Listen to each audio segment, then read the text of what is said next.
So here we're going to tie in a new color of yarn. It also works with the same color onto this yarn right here. This is our current working yarn.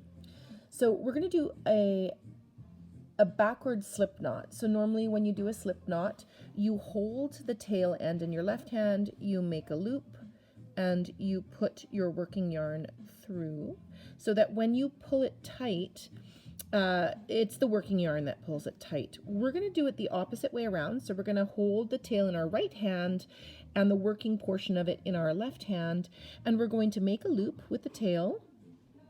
So there's your little loop. We're going to, just one sec here, put the loop over top of our working yarn here.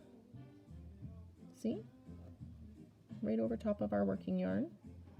We're going to tuck the tail, a little loop of the tail, underneath, right underneath this yarn, because we want to tuck this into it, tie it in.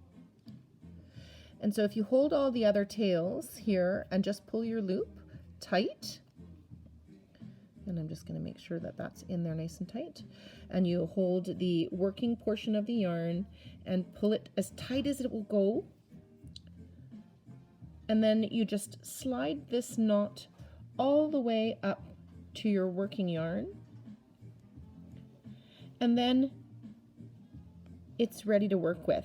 So you just hold all these other ends out of the way for a second while you do your first stitch. And what that'll do is, after you've done a few rows, you can then pull the tail and it will undo your knot. And those two ends will be hanging free so you can tie a knot in. This is particularly useful when you're putting a new ball of yarn of the same color in the middle of your row, especially like in the front of your sweater. Because if you were just to tie a knot and continue knitting without doing this, your knot can slip forward into the front of your work and show in your stitching.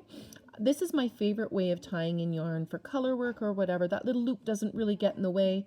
I usually leave it, a few rows later undo it, tie a knot firmly in the back where it's out of the way, and work my ends in later. You can use any method you like for tying in yarn. This is just my particular favorite one. Thank you.